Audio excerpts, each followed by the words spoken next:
It's Wednesday, August 3rd, 2011. I'm Rim. I'm Scott. And this is Geeknights. Tonight, anime we should see. We want to see. Let's do this. It's so sad. Second year in a row. This past weekend was Otakon, and we weren't there. It was weird. Mm-hmm. It was still, to this day, 2 years in a row, it is weird to not be at Otakon. Even though almost no one I know went except for, Anime World Order and Mike Toole and all them, and, a tiny handful of the crew. Almost everyone else also bailed on it, so. And people seem to follow us. They're followers. Plus, most of the people, they're not into the anime. If you're not, like us, doing a bunch of stuff at the anime convention, it doesn't really have anything for you that as much, right? The thing is, it could. It just doesn't. Otakon actually does. If I didn't live in New York with no car anymore, if I was still in Beacon with a car, or maybe even further south with a car, or something like that, but I would Scott, probably still go to Otakon. Would you stand in that line? Maybe. It's tough, right? Because it also depends on the hotel and all this stuff. But it's like, if Otakon was a little more convenient, I want to go because it's actually one of the only anime cons that has stuff I actually want to see, like, the movies and the Japanese guests and whatever. Of course, what saddens me is that the stuff I want to And see the apparently gigantic artist is not alley. what anyone else wants to see. That's good. I heard tell from multiple sources that after the Makoto Shinkai movie, there was a Makoto Shinkai panel, and almost everybody walked out. They didn't care about him. They just wanted to see the premiere. Yeah, well, at least they saw his movie. It's better than nothing. Yeah, and the Trigun movie, people said it was okay. We'll see. I wasn't there, so I don't know. Yep, I don't know exactly. At least Daryl got to run Anime's Craziest Deaths. I'm sure it Finally. was 100% packed house completely. Yeah, absolutely. Yeah. I would have gone to that had I been there. I would have attempted to as well. Yeah. It's just, I feel like it would take such little effort to make Otakon almost twice as good. Yeah, but as here's the thing. By my count, Otakon actually had a huge attendance jump this year to 31,000, they said, something like that. Yeah, I didn't even check the official numbers yet, but they did. Now that they have the Hilton, they've raised, they have a much higher cap. Yeah, they raised their number. I think now, by my numbers, they might be bigger than the San Diego Comic-Con because the San Diego Comic-Con has a number of 140,000, some ungodly number, right? But that they have, you don't realize, San Diego Comic-Con starts Wednesday night, is preview night. Then it's Thursday, Friday, Saturday, Sunday. So think about this, they do turnstile. They are multiplying that number. That number divided by 5 is the real number. Now, granted, when you look at videos of San Diego, the lines are way longer than Otakon lines. But there are fewer headlining events that are concurrent. And the crowds are packed much more densely. But I think, I haven't been there, so I don't know, San Diego is mostly one big room. Imagine if everyone at Otakon was in the dealer's room the whole time. Sure as fuck it would be. Even if that dealer's room was 2 or 3 times as big, you could be sure as hell that it would be as crowded as San Diego, right? But the people at Otakon are spread out over a much wider space. Also, you see those gigantic lines to see incredibly famous people in the infamous Hall H, or there's a ballroom also that's the second most, popular room. But Otakon has 7 panel rooms, right?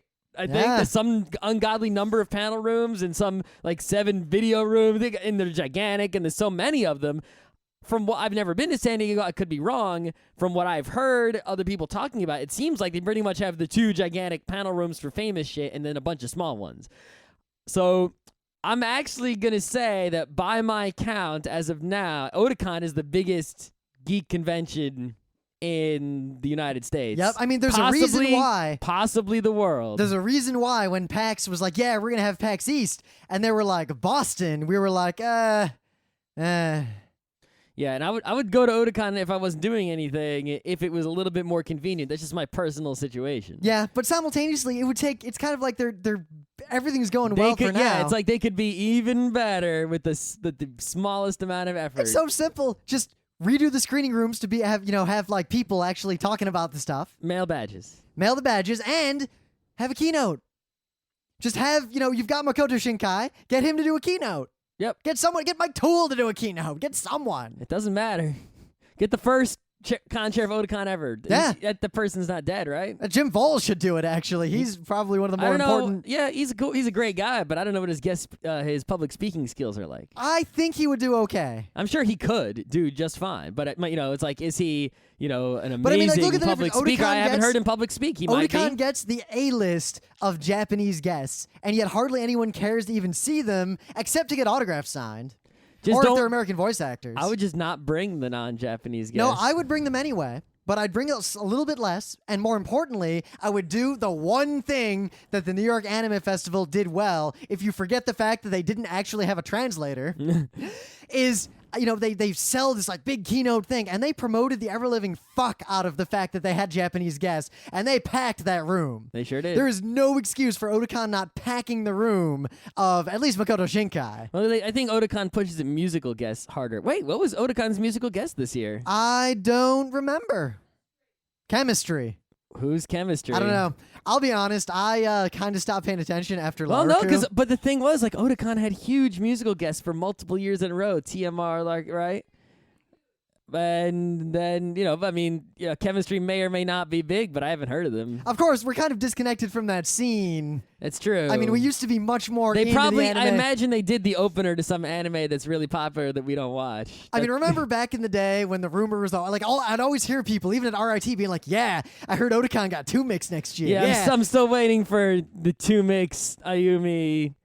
Oh my God, 2 mix AKB. Ayumi Megumi. Why don't they get one of the those girl groups like AKB48 or Morning Musume or Girls' Generation or some shit? That would probably generate a pretty big crowd. That would explode. And the thing is, other It'd than be the like, hardcore, yeah, guess what? We're not bringing a musical guest like a band. We're bringing 48 girlies. Watch out. They'd have to do like a Japanese style talk show, like have a room where it's them like poking at cats or whatever it is they make them do on TV. I don't know. But yeah, if you guys wanted us at Otakon, yeah, tell them. If you were at Otakon and you saw, good panels like Mike Tools or Daryl Surratt's or Gerald's or Clarissa's, they have a form where you can tell them what was a good panel.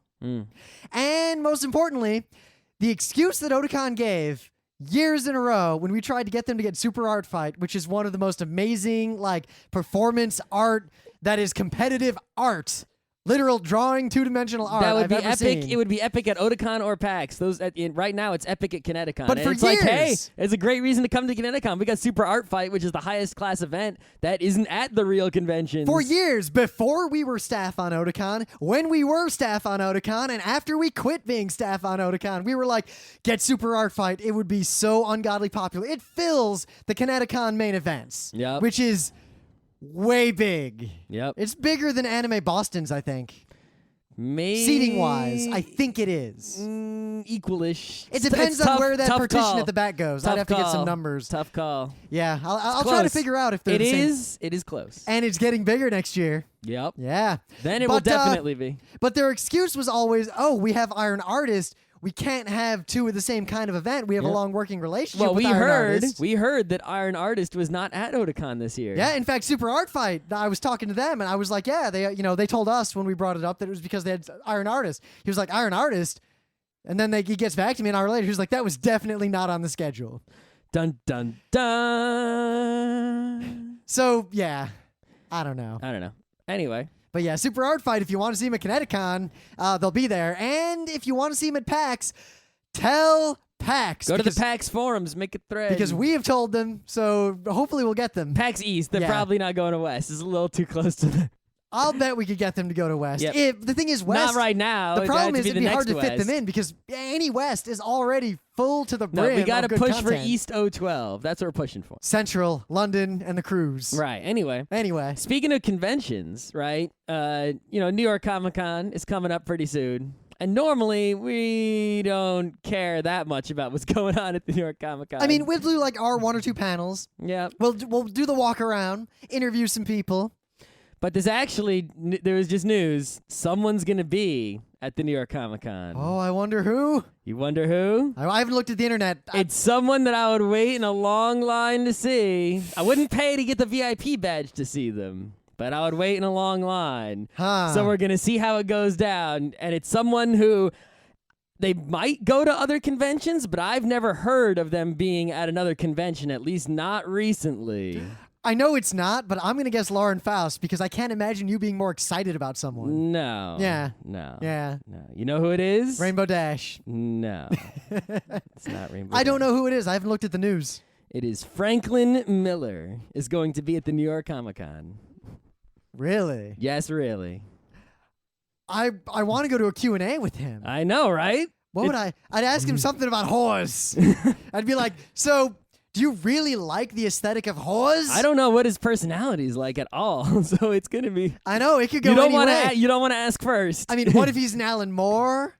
But at the same time, I mean, it's hard to say. I know very little about his non-professional life. The only thing I know about him is I read Eisner Miller, which is just basically a book that is that is basically a written down recording of a conversation between him and Will Eisner, and he seemed like a nice, normal guy, pretty much.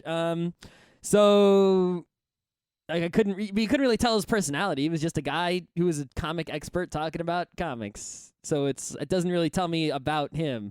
But if I had to ask him a question, I would definitely ask him RoboCop questions because those would be. There's people are going to ask him plenty of Batman Well, you know what that is? questions That's or the Sin equivalent City of questions. we need Daryl Saratian-style questions at more non-anime events. You got to basically go into any press thing, find whatever that famous person's crystal triangle is, and ask about nothing but that. That's right. So there you go.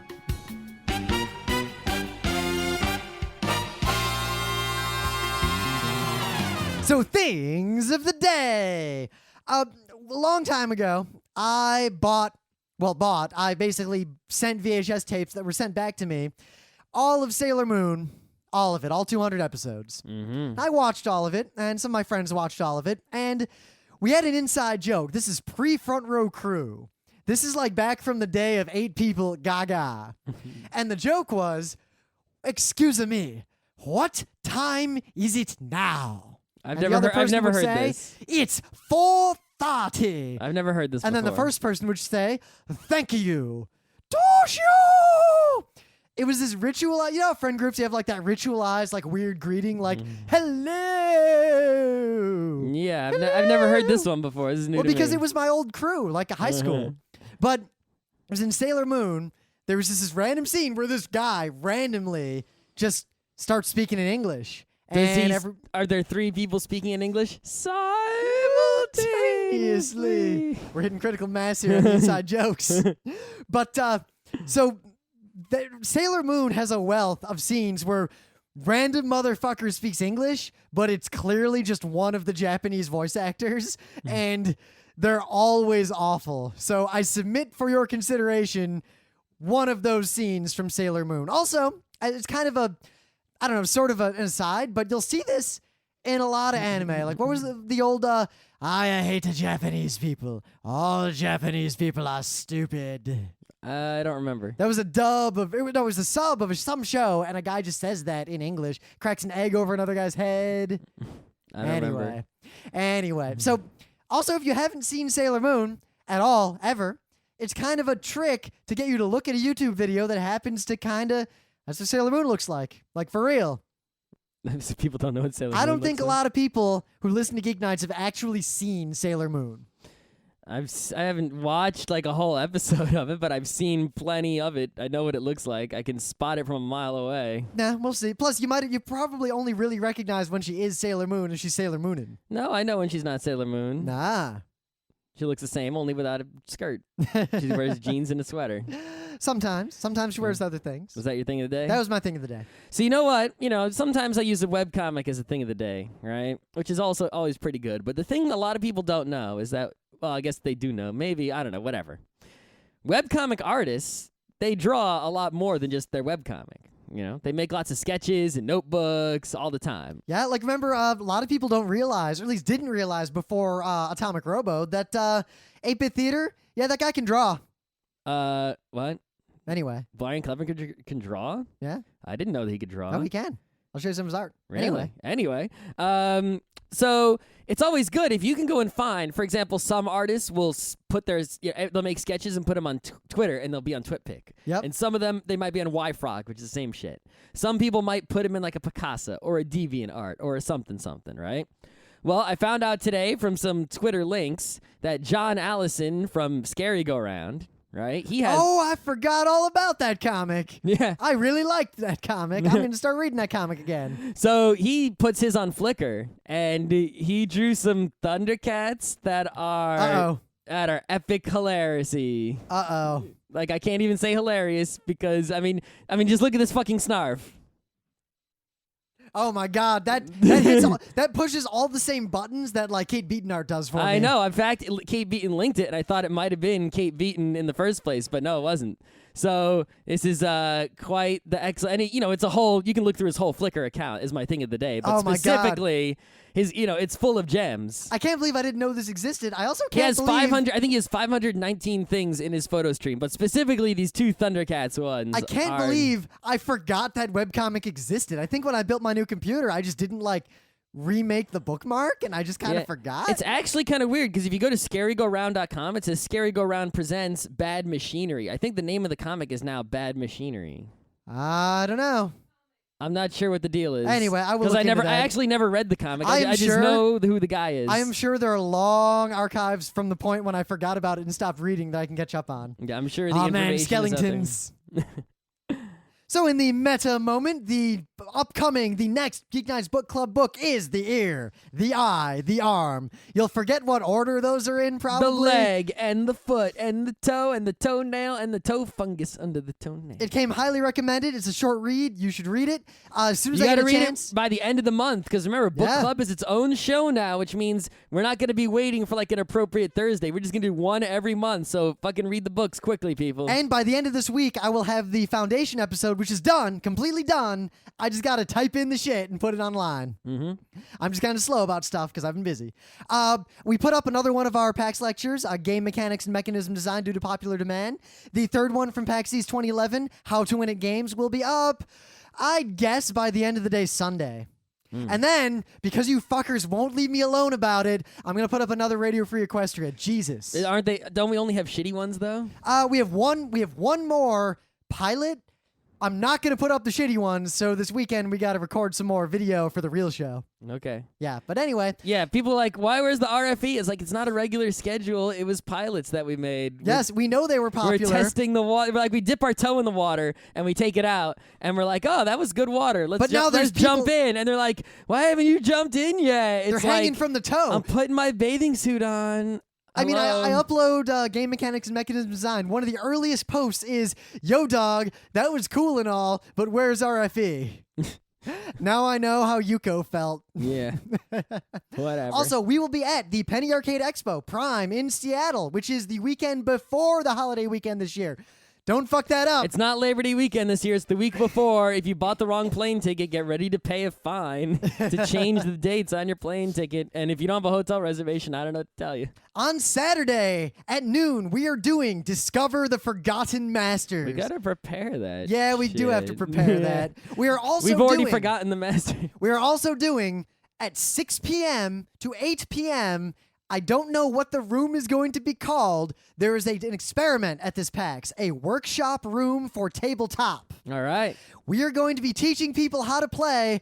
I won't say the names of the games because that's not finalized yet. Some games. Probably Carcassonne. We're not just going to teach you how to play, though. That would be boring. We're also, it would be useful to teach a whole room of people how to play at once, as opposed to teaching over and over again Yeah, throughout the that's convention. well and good. That's the But that's we're like the basic also effort. going to tell you how to fucking win. And With the secret strategies of masters. there's probably going to be enough copies for all y'all to just play Immediately. and we'll be around to help out. To judge the rules, clarify rules, give people, tips. It's like, I need a hint of what move to make. The crab people, I'll tell you this, and if they yell at me for telling you this now, well, I'll eat that. That's my fault. We're starting with Spot It because that's the sleeper hit of PAX, I think. We need to get more spot its. Carcassonne, Seven Wonders, and then the fourth one in that session is Secret. It might be an indie RPG. Maybe. Might be. We're not sure. It takes a while, though. Okay, Yeah. so spot its are $12, so we'd have to... We at least have to get one to give to Robert Koo. Yeah. Because he, If he doesn't have one already. Yeah, but he might have bequeathed one already. bananagrams to our popular consciousness. We need to return the favor with Spot It. Unless, of course, knowing him, he probably already has like a sack of Spot Its. Probably. If he doesn't, well, you could beat someone with a sack of Spot Its. Yeah. pretty effectively. You'd be better with oranges that are frozen. Or doorknobs. Partially, yeah. Yeah. But we may be doing a little more or not. That's all up in the air. We're finalizing details. And we'll tell you more about our PAX plans as we get closer to PAX. Do we have anything else? New York Comic Con, I'm not announcing anything yet on that because I can't confirm anything yet. PAX East, we'll be doing some stuff in about 6.5 months. It's a while. It's April. It's not that far away. We have a worst webcomic contest. It's ongoing. If you want to submit a worst webcomic, you have to go to our website or the forum, find the link that goes to the form to fill out. It's a Google Docs form to fill out a submission. We're probably going to do this episode in 2 weeks from now because we need another Wednesday idea, and that'll be it. So 2 weeks, you have a deadline of, we need time to read the comics. So you got maybe a week or so left to submit a worst webcomic, and we're going to start checking them out to figure out which one's the worst. Yep. 2 observations on this. 1, stop submitting Control-Alt-Delete. You say that every time. Because it's funny. 2, I realize that many of you seem to have a surprising amount of furry pornography at your fingertips. And as soon as we said we have a contest, how many furry porn webcomics can there be? It's like, I know that furry porn webcomics exist, and I know there are many of them, and I know some of them also combine lots of different, sexual fetishes of sorts. But really, dude, I couldn't name a single one. But the fact that people could, if you Google search, if there was a contest I wanted to win, I could Google search for and find some. I could also but name I don't some know comics. any. But it's like people submitting them. It seemed like they know them. It's I like, could name how comics. do you know these? I could name comics that were technically furry but weren't porn. Like Sabrina was fairly famous among the fan crowds. Or are erotic in partial nature but not porn. Yeah, of course, there's Ogloff, but that's exactly. special. Right. But it's not just furry porn. It's scary, gratuitous, poorly drawn furry porn. And fuck you all for making me read this. You don't have to read a lot of it. We just have to read enough to figure out what's the worst. Well, I believe the rule we post is that we have to read, if available, the first 10, the last 10, and beyond it's gonna that, be a completely, 5 or so more minutes It's going to of the be middle. a completely subjective judgment where It basically is. we examine the website, the art, the writing, if it's still going. The craziness we of can the take author. any factor we want to take into account, and it's up to us. The craziness of the author definitely comes into play. Anything you want can come into play. And remember, if you submit an entry to this... And let's do it, since there's only 2 of us, let's do like an Ebert thumbs up, thumbs down system. What does thumbs up mean? That it's the worst. The worst? Yeah. So thumbs up is it's bad? Not exactly. So thumbs down means it's a good comic? Yeah, as in it's not the worst, because it's the worst webcomic contest. All right. Might not have enough thumbs. Use your big toes.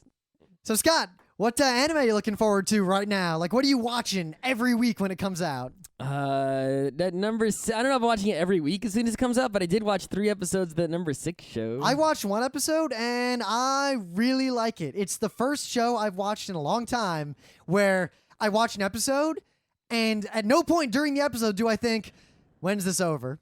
Yeah, and that's true. When it's done, I think, is there another episode? Yep. I mean, I wasn't desperate to watch the next episode like I am with some shows.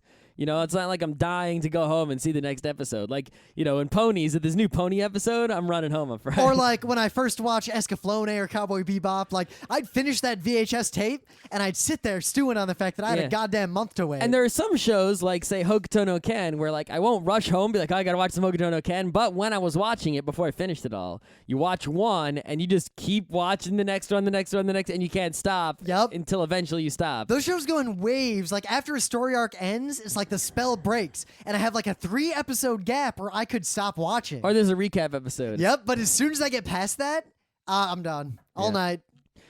Yep. Oh my god, we'll do a Fist of the North Star show soon. I'm almost done with it. Yo, really? What episode are you on? Fuck, I forgot the number again. Is it still Fist of the North Star 1 or are you now on Fist of the North Star 2? I'm 2. Different openings. Oh, so you finished Fist of the North Star 1. Oh shit, son. Like it actually says Fist of the North Star 2 at the beginning. Shit, son. And he's going to the island of Ashura? Ashura? Yeah. Oh shit, you're already that far. Where huh? everybody is surprisingly badass. Yeah, it's the island of badass. Badass island where the real badasses were hiding this whole time. Yeah, you look back at like King somehow. You're like, whatever, dude. Yeah, King Sama. Yeah. Your heart. It's like, oh, man. But it saddens me that every time I think about there's a few exceptions like number 6, and Eden of the East started this way, but then it kind of like I got less invested as it went on, as it got less good. Yeah. But all I want out of anime right now is either a Satoshi Kon movie. Oh wait, or it's coming, kind of. Ghost in the Shell Standalone Complex 3. Somebody sent a link to something today. I don't know much about it, but it's called H+. It's live action, and basically it's a Ghost in the Shell ripoff. That's all I know. I don't know anything else. I could dig that. I could look it up. But I guess what is it specifically about the anime that draws us in like this? Like, why do we like number 6 over the million other shows? Because we've watched a lot of similar-ish shows where we watch the first episode and we're like, what the fuck was that? Who cares? And we never even we forget the name of it. Mm-hmm. Why do I remember the name of the show? Like, what's different? I don't know. I mean, it starts out pretty generic. Like, you know, it's kind of like, it starts out like Gio said. Like, okay, you've got some characters, kids, school, some sort of utopia science fiction, but oh, wait, maybe it's a dystopia. Well, it always is, right? It's that I've noticed there's certain things that are stereotypical, reused cliche plots in anime over and over again, right? There's the, you're inside the pretty and beautiful, perfect utopian city, and then it has some sort of walls around it, and if you leave, it's bleh, right? Yep. Yeah, you see that sort of in Appleseed, definitely in Ergo Proxy, definitely in Razafon, definitely in number 6. What other, sort of. Evangelion doesn't have it straight up, but it's like Evangelion is definitely this city and the rest of the world are sort of not the same, right? But there's just so many animes where it's like it's like the whole city is a Truman Show almost. Yep. But look at what was that show? That's just just one example, but there's so many. But look at the artfulness of how it's done. Like number 6, obviously it's this situation, but yet I'm drawn in. I actually kind of want to know what the deal is, but we want. Yeah, there's also the secret tower cliche, which number 6 also has. But what I'm getting at is, was it Place Darker Promised than, has that. Was it Darker Than Black, or was that there was one show I remember we watched an episode of that started out kind of cool like this, and then it shows you like a straight up just here is the wall around the city. What's the deal? We're not going to tell you. And by the end of the episode, I didn't give a shit. Yeah. Like I didn't care what was on the other side of that wall.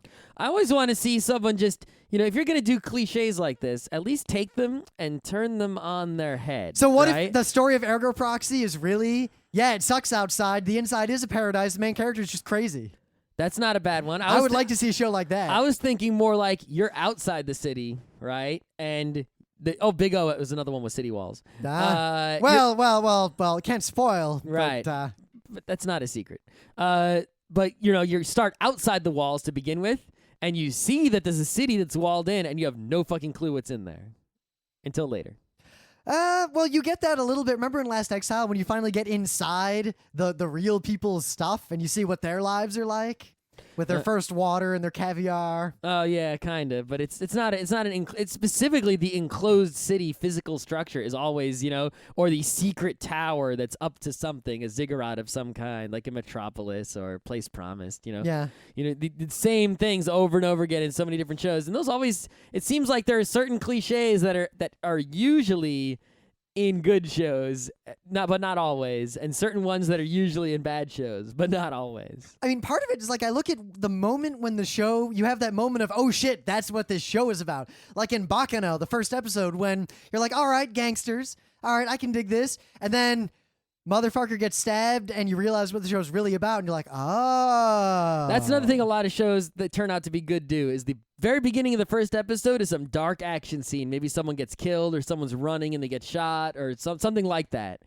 And then it goes la la opener, and then la la la introducing characters, la la la la la la la, and then it's not until maybe even the second or third episode they tie it back to that When They Cry did that 30-second thing that happened at the beginning of the first episode. Remember When They Cry? Opening scene, the violent murder with a baseball bat of someone, and then Moe happy opener, and then Moe happy school. Like there was no link back to baseball bat murder. Yep.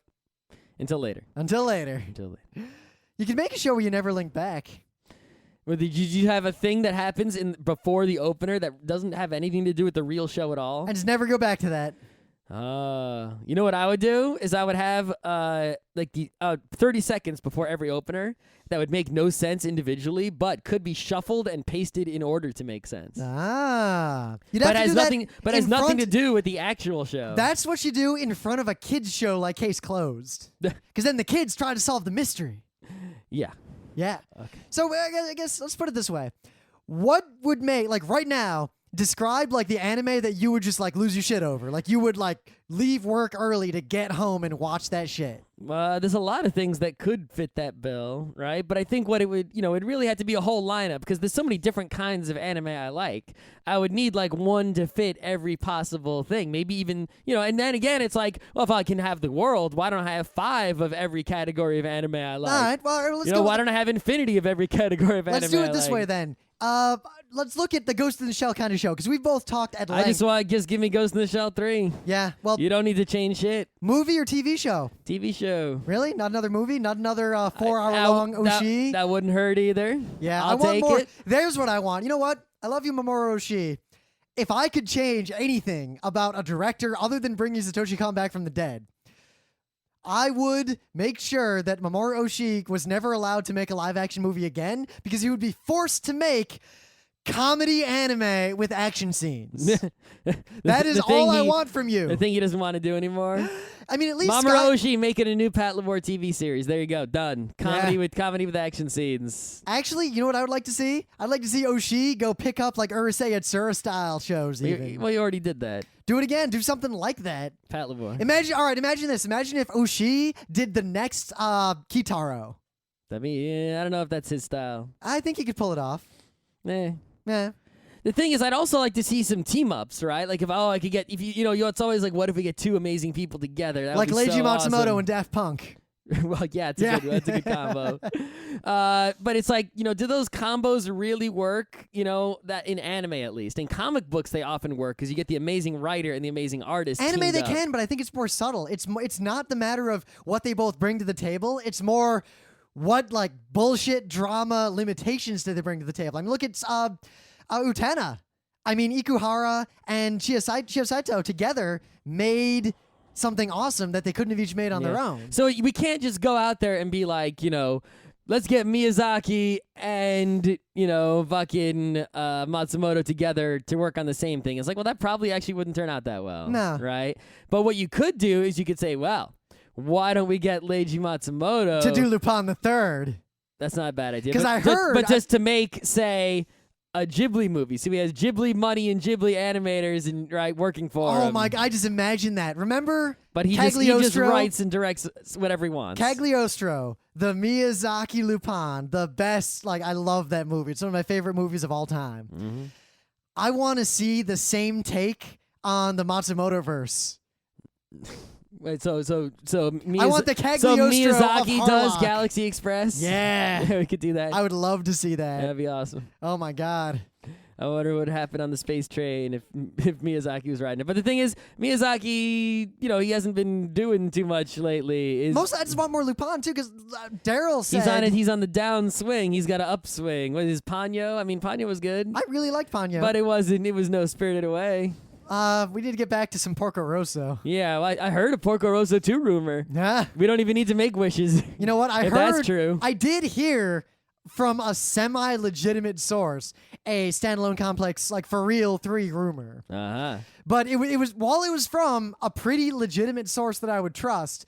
I'm so cynical of those kinds of rumors. Yeah, I don't believe anything till I see it. I mean, Uh, oh my god, I want that so much. I know, right? I pay monies. Yeah. But I heard from Daryl, I was in some Anime World Order, because remember we used to watch like the Lupin specials, like after all the movies, the Yeah, old but they ones? tended to just go downhill. So apparently, since we stopped watching them, you know what happened? They sucked? They got even worse. How could they get worse? Like everyone was worse than the last one. And apparently the one that I was kind of excited about that I just kind of ignored, I was waiting to hear a review, where it was basically red versus green, like different eras of Lupin all Yeah, well, what versus about each the other. Detective Conan one? Apparently the red versus green one sucked balls. What? Yeah. Uh, Like it was good concept, poorly executed. And apparently Lupin is not even like that big in the Case Closed one, so What would happen if the Summer Wars guy did Lupin, maybe? Oh my god. Would he? Do you think he'd do it? I don't know how well fit that would be. No, he would. You know why? Because look at the kinds of characters that, like, the Lupin family as a giant group. Just to look at what was great about Summer Wars, he could pull off that same kind of stuff. Or if he got the Durara guy to do a movie instead of doing a show. Because then he'd be forced to, like, bring it all in. With a lot of money, obviously. Yeah. Yeah. What would he do, though? What story? An original story, maybe? Yeah. It's something on its own. Yeah. I don't want a Durara movie. No. But I'm saying, what about him doing his movie that's also a take on an existing thing? No, it should just be it's his own movie.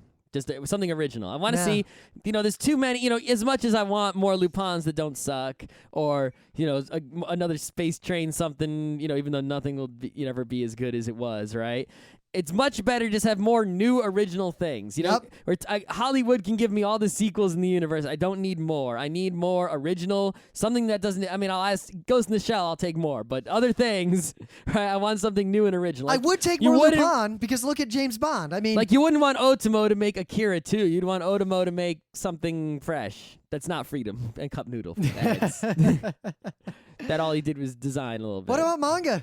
Because there's an easy answer here, but what? Well, I mean, obviously you want to bring Tezuka and such back from the dead, but you can't do that. Yeah. I guess he could do animes too if he came back from the dead. The thing is, I don't even need to say, oh, why don't they make a manga about this? They're all done. They're all in Japan. None of them are in English. Yeah, it's pretty much mostly, hey, make more things like Sanctuary, put them in English. Yeah. I'd like to see a Sanctuary, though, that took place in the U.S., but had that same attitude, right? So, like Scott, Frank Miller's Sanctuary. You know what you need? You need Frank Miller to adapt Sanctuary heavily adapt it. Don't stay too true to it. To the real and make U.S. Make it an HBO, like, one-season show. Or Dirty 80s U.S. Yeah. This is all he likes is dirty 80s punk shit. Yeah. You ever see Strange Days? Never heard of it. Really? You should watch Strange Days. It's in Netflix. Is it strange? It's... the 80s, like that 80s punk dystopia? Yep. Strange Days is the 90s dystopia. I've seen very few representations of the 90s dystopia. The 90s are pretty good, that's why. Yeah, exactly. Strange Days is take the problems of the 90s and extend them into the future. It's actually really good, and the ending is the same ending as the Difference Engine. So wouldn't that be like Back to the Future 2? Kind of similar, except more race stuff. Because, Rodney King, all that stuff. Yep. It's kind of like that extension. But yeah, actually, Back to the Future 2, similar in some ways. But Strange Days has a little bit of a Ghost in the Shell element. You'll like the movie. It's up your alley. Maybe. I don't know, but yeah, like a manga that doesn't exist, right? It's like, well, most of the mangas are just like ongoing, it's so... Or the ones that I want to read, I just need someone to translate them and release them here. Yeah. It's like, well, I want more Phoenix. That's not good, right? I don't know what kind of manga doesn't exist that I would Actually, want. I think... It all seems to exist. As much as I want Sanctuary to be like an HBO I guess show... going back to anime, I'll take a Yotsuba anime. I could watch that. That's never going to exist, but I want it. I almost don't want it to be... Like, I'd like it to be full episodes like Azumanga Daioh. I would also like it to be shorts. Like, just little shorts. I also don't want it to just be a direct adaptation of the manga. I want it to just be like, make more Yotsuba episodes that aren't in the manga. So it's like, you have to see both to see all the Yotsuba. You get Azuma to write it, right? Yep. But with assistance from and direction from Oshii. I don't think you do Yotsuba very well. He's good at comedy. He just hates it. I don't know. I think there are other people who do better Yotsuba. I mean, you just get the people who did Azumanga Daioh to do it. Oh, yeah. I don't even know who was on that project. I don't know either. Offhand, I have to look it up. There's also, I do kind of like, there is some stuff they don't make anymore, like really stupid, crazy racist stuff. Like, what was that show with the school full of bad kids? Oh, the one, I forget. It was like even the predecessor of Cromartie, right? Yeah. It's like, Otakojuku. That was it. Yeah, it's that like, show was pretty great. Right. I want stuff like that doesn't exist anymore. Like totally badass, off the wall, fucked up shit. Well, that probably shouldn't exist. That's the but I want it dichotomy anyway. we talked about before, where there's the like there was the old style of zany anime comedy, like Ranma or something. Yep. And then we moved into a newer style of zany comedy, the Excel Saga style. I heard someone made a pretty good edit of Excel Saga. Which Excel Saga, I think, is It's definitely just Pedro. It's what leads into like YouTube poop and those sorts of things that we have nowadays. Anime World Order said it best. Was it them? Someone said this. I don't remember who. That Excel Saga is the best anime in the world for anime fans who are in this very narrow time window. You have to have just seen enough anime to kind of get the jokes, or at least get that they're referring to other anime you may not have seen, and yet haven't seen enough anime to realize that the show is actually just random Family Guy bullshit. Like in that golden window. That is one of the funniest shows you will ever see. It was pretty funny when we were in that golden window. Yeah. But I think back at what I laughed at, and it's not that funny to me now, but I can see why I laughed at it back then. I never did finish it. Me either. Wasn't there something with like the last episode? There's was porn, basically. Porn or something. Porny. It's porny in the same way that the second not Wanders, but El Hazardo AV was kind of porny and stupid. Except I heard this was more porny. I don't know if it was more stupid. I have no idea. You know what? I could actually go for another like El Hazard style fantasy comedy. Like yeah, the ones all the fantasy shows these days are just so. Slayers is good, but Slayers isn't really the same genre. Slayers is almost a fighting show. Yeah.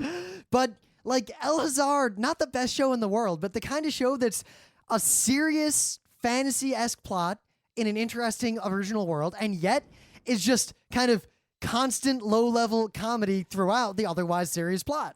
Or, just go for the, something just in the old style, right? Where, look at Genshiken, for example, is like, has the school plus the something, right? Haruhi has the school plus the sci-fi weirdness, whatever. I haven't even seen it, but I know that's what it has, right? Yeah. And in the same way, Mahotsu Kaitai has the school plus the Oh my sci-fi God, that's witches, what I want. right? So give me the show that, too many of the shows nowadays are like, school plus something crappy, It's, So school plus something good is what you want. it's like if you're gonna bring in, the school part, combine it with the awesome sci-fi part going back and Well, forth. remember, and it's interesting. Even Evangelion is school plus sci-fi part. Remember Full Metal Panic. Right, but that originally was school funny, which was pretty funny, even though kind of cliche. and plus- semi-serious average robot action. And what part of that was popular? The school bullshit, and they made Fumafu. Yeah, which is just the school part. It was terrible. Yeah. Like, it was But unwatchable. I think the thing is that, the school part was so bleh, and the military part, because I did watch the entire first series back in the day. Yep. The military part, I didn't read the comic though. The military part was just so average. There was just nothing great about it, nothing bad. It was like a boring, generic plot of a video game where you piloted a mech or something like that. It was literally like, this is bad, guys. Ooh, now contrast it with, remember Gasaraki? Yeah, right? Same deal in that it's a boring, slow military, but yet Gasaraki pulled me the fuck in. We're the only people who like that show. We got to watch that again and review it, because that is a good show. Have we done a show on that? No, we haven't. Holy fuck. We got to, I'll get it. We'll watch it. We have the dubbed VHS tapes. I think we got rid of those. And not like we have a VHS player anyway. I still do, actually. Oh, does it work? Yes, I'm getting rid of it, though. Okay. Hey, anyone out there, you want what was once a $4,000 top-of-the-line VHS camcorder? Oh, the camcorder. It's also a VCR. Oh, right. Yeah. Yeah. But Gasaraki was... I like shows like that, too, because it was very focused. Gasaraki Perfect Collection on Amazon, $77.66. I'll get it somewhere. Let me check elsewhere. I will get it somehow. Anyway, but what got me about Gasaraki is that a lot of anime, and I think I've kind of pinpointed what it is that I like, other than Ghost in the Shell. If I start watching a show, and there's a moment like when you read a book, you watch a movie, where your brain, like you suddenly see, I know where this is going. There's going to be drama about X. I don't give a shit. Yep. Anytime I predict that, like I feel like, now they're going to have a misunderstanding about this, and that's going to be the driving plot point. When I expect that, and it doesn't happen, like the show totally goes in a different direction, that almost guarantees it's a show I'm going to like. Gasaraki was surprisingly not stereotypical. Yeah, I've never. I'm sure there are other shows like that, but I haven't seen Parts them. of some Gundams are like that. Parts. More, That's another thing is more in I the could pocket and less like well, Destiny. more original Gundam Seed, Ah. less un-Gundam Seeds that shall not be named. Right? Give me the show. Give me the Gundam show that's 50 episodes. Keep has the good characters, some comedy. You had it was Gundam Seed. I know. Give me another Gundam Seed, just like Gundam Seed, but not Gundam Seed. I know that's like. They tried that with Destiny, and I know I'm asking for another sequel, but it's like, actually, you know what? Don't give me a Gundam, right? Give me some other show. It doesn't need to be a robot show, but just make it that 50-episode show with the characters and the the political evolving plot line with like 4 or 5 arcs that just keeps you hooked the whole time. It doesn't have to be robots. Yeah. Just something like that with that structure. I don't care even what you put in there as long as it's not Moe or something. Yeah, Scott, there it is. It's mostly I just need the long-running show that I can come and watch a whole bunch of episodes. Schools plus Moe. There's your show. Great. There's not enough of those out there already. All right, I think we're done here. Okay. Because now I'm kind of sad that I can't go watch all these shows we just talked about, except Gasaraki. Yeah, I can watch that again now. Yeah, I just remember there was at the anime club, and we showed the first 4 episodes, and afterward, you and me and a couple other people were like, "Oh man, I wonder what happens." Everyone else is like, "The fuck was that?" We watched the end of that. You, me, Pete, in the basement of one of the buildings at RIT, like randomly. We got the last VHS. Remember, we broke into like one of the basement classrooms, turned on the projector, and watched it instead of going to RWAG one night. You don't remember, do you? I do. Oh, okay. That was the final DVD, final VHS. Final tape. VHS dub. VHS dub. What's wrong, Yushiro? They got some random guy from the recording room to do this throwaway no-name character on a boat for 2 seconds on one Such line. an okay dub, but it's like if its score was 80 out of 100, the final score was like 50 out of 100 just for that one line.